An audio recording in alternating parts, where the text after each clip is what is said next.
مولانا جرجیس سراجی صاحب امیر صوبائی جمعیت اہل حدیث مشرقی یوپی کو دعوت دیتا ہوں کہ تشریف لائیں اور اپنے قیمتی خطاب سے ہمیں نوازیں. جناب مولانا محمد جرجیس سراجی صاحب حفظہ اللہ، آپ کا وقت ہے.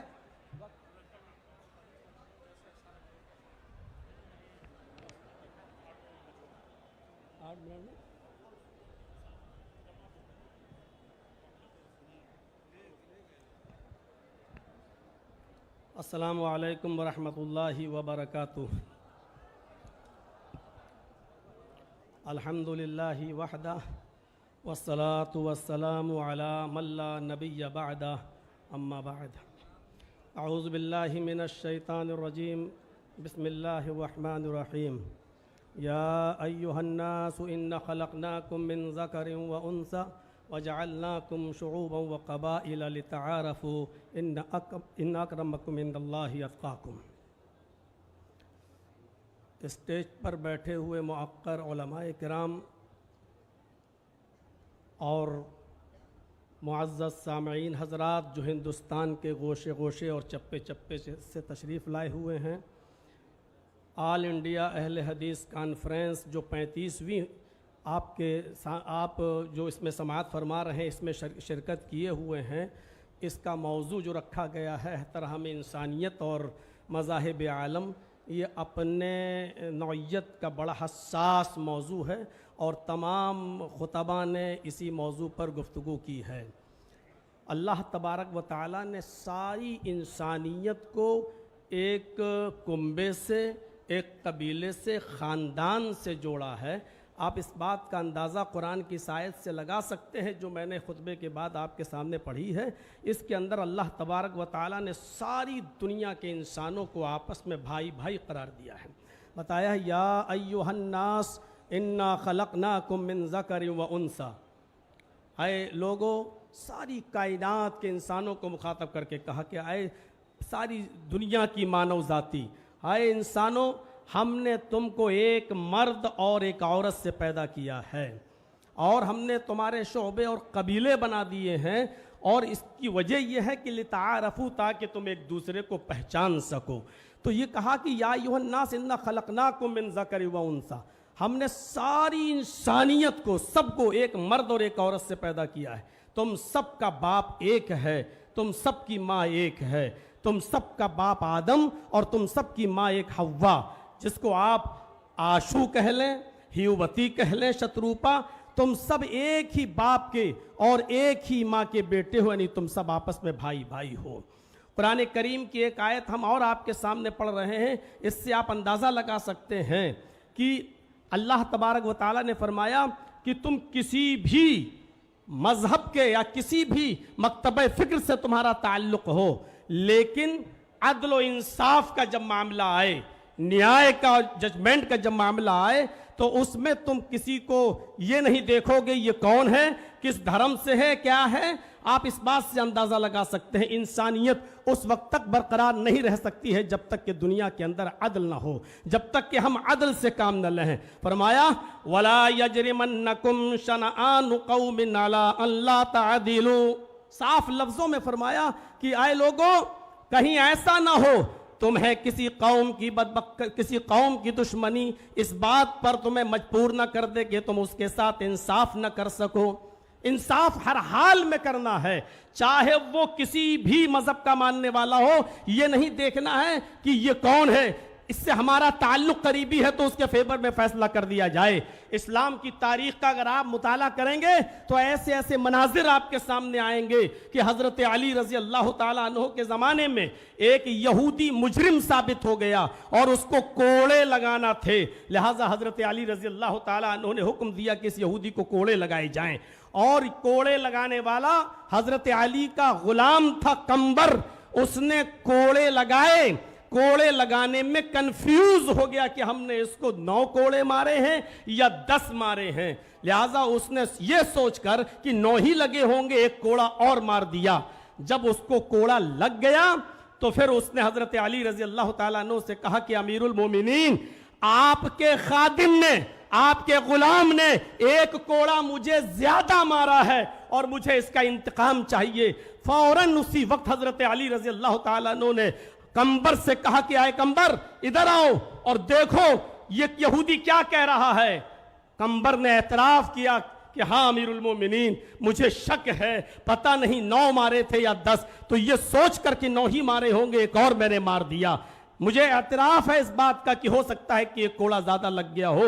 حضرت علی نے فرمایا اب تم کھڑے ہو جاؤ، اور اس یہودی سے کہا کہ کوڑا لو اپنے ہاتھ میں، اور اس یہودی سے کہا کہ اب تم اپنا انتقام لے لو، بدلہ لے لو، اور ایک کوڑا اس یہودی نے مارا حضرت علی کے غلام۔ میں کہنا یہ چاہتا ہوں انسانیت اسی وقت محفوظ رہ سکتی ہے، اس کا تحفظ اسی وقت ہو سکتا ہے جب آپ عدل سے کام لیں گے، اور جہاں عدل و انصاف ختم ہوا وہاں انسانیت بھی مجروح ہوگی، انسانیت کا بھی خون ہوگا۔ اس لیے ہر حال میں اگر آپ یہ چاہتے ہیں کہ انسانیت مجروح نہ ہو، انسانیت محفوظ رہے، تو آپ کو عدل و انصاف قائم کرنا ہوگا، اور جتنا زیادہ عدل ہوگا دنیا میں اتنا ہی زیادہ امن ہوگا۔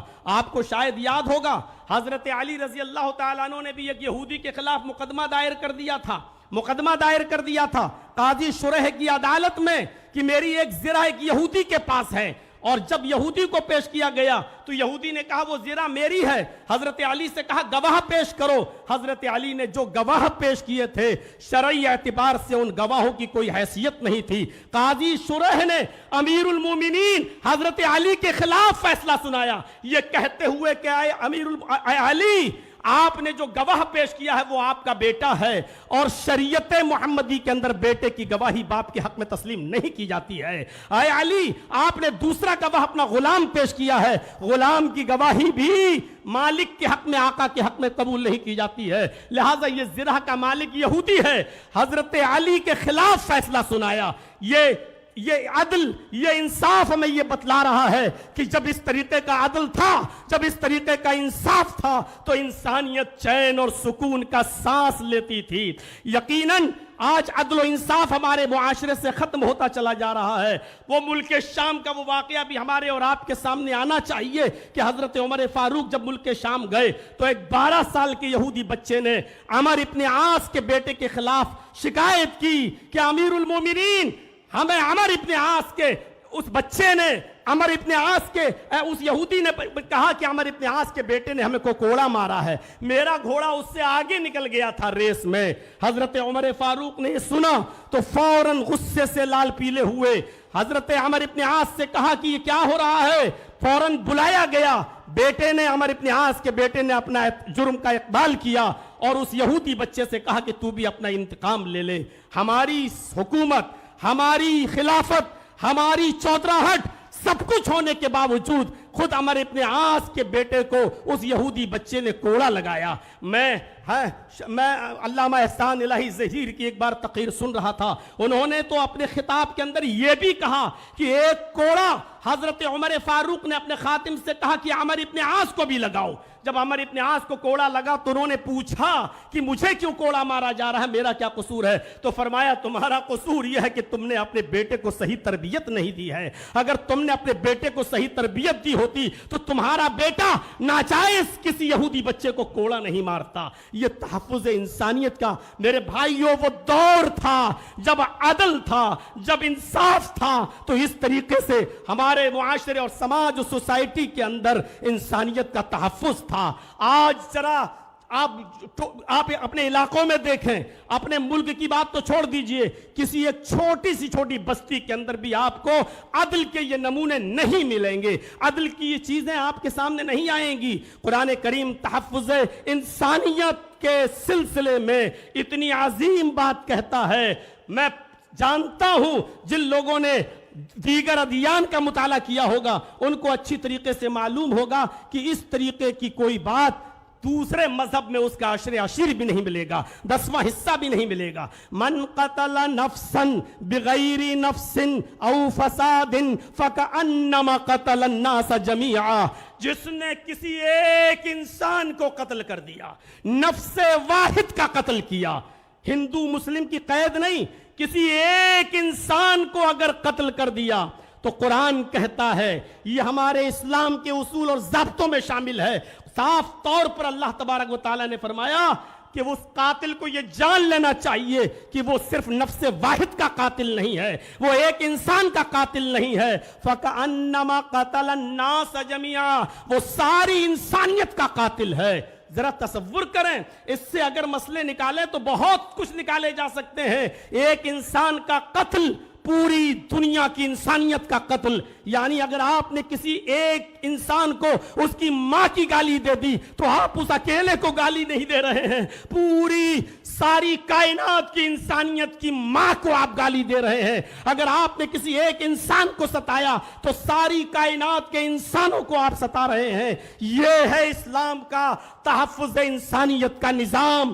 انسانیت کو اتنا زیادہ عروج دیا ہے اور اتنا زیادہ اہمیت دی ہے کہ ہر انسان کو سوچنا چاہیے۔ جب ماحول خراب ہوتے ہیں تو جنگیں بھی ہوتی ہیں۔ اگر آپ ہمارے ملک پر کوئی ٹیڑھی نظر ڈال کے دیکھیں تو کیا ہمارا ملک خاموش بیٹھا رہے گا؟ ہوتا ہے۔ اسلامی دور میں بھی جنگیں ہوئیں، لیکن تعجب کریں گے آپ، سوچئے اور سمجھنے کی کوشش کیجئے کہ اللہ کے نبی صلی اللہ علیہ وسلم کے زمانے میں بھی جنگیں ہوتی تھیں، لیکن آپ کو یہ معلوم ہونا چاہیے کہ ان جنگوں کے اندر بھی کتنی پابندی تھی کہ محمد رسول اللہ نے کہا اگر آپ کو لوگ مجبور ہی کر دیں اور لڑنے پر آپ آمادہ ہی ہوں، اس کے علاوہ کوئی چارہ نہ ہو تو تم جنگ کرو، لیکن یاد رکھنا اس جنگ کے اندر بھی تمہارے لیے اصول ہیں، اور اصول یہ ہے کہ تم کسی بوڑھے کے اوپر تلوار نہیں چلاؤ گے، تم کسی عورت کے اوپر تلوار نہیں چلاؤ گے،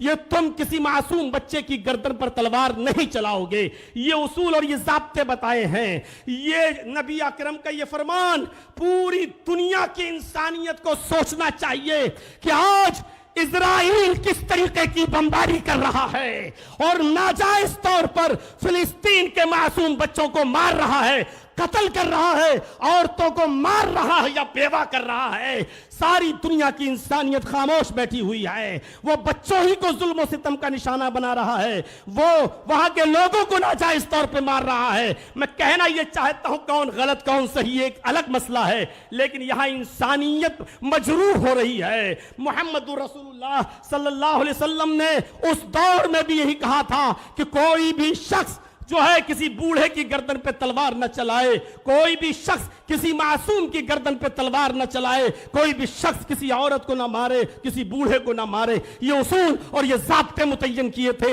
اسلام نے۔ میرے بھائیوں، نبی اکرم صلی اللہ علیہ وسلم کے زمانے میں بھی جنگیں ہوا کرتی تھیں، اور آپ غزوات و سرایا کی تعداد جوڑیں۔ علامہ ابن القیم الجوزی رحمۃ اللہ علیہ نے زاد المعاد میں لکھا ہے کہ نبی اکرم صلی اللہ علیہ وسلم کے زمانے میں آپ کے غزوات اور سرایا کی تعداد جوڑی جائے تو تقریباً 80 ہے۔ 54 تو وہ غزوات ہے جس میں نبی اکرم شامل ہوئے، اور 26 وہ جس میں آپ شریک نہیں ہو سکے۔ تو 80 غزوات و سرایا میں اگر دیکھا جائے تو جو لوگ مارے گئے ان کی تعداد تھی 1018۔ 80 جنگوں میں وہ بھی غیر مسلم اور مسلمان دونوں کو جوڑا جائے 1018، اگر 80 سے ڈیوائیڈ کر دو تو 13-14 بھی ایک جنگ میں نہیں پڑ رہے ہیں۔ تو یہ تھی تحفظ انسانیت کا میرے بھائیوں ایک معیار جو اسلام نے متعین کیا ہے۔ اللہ تبارک و تعالیٰ سے دعا ہے کہ بار الہ ہماری خطاؤں کو معاف فرما کر ہمیں انسانیت کے تحفظ کی بقا کے لیے ہمیں کوشش کرنے والا بنا دے۔ وما علینا الا البلاغ المبین، وآخر دعوانا ان الحمد للہ رب العالمین۔ السلام علیکم ورحمۃ اللہ وبرکاتہ۔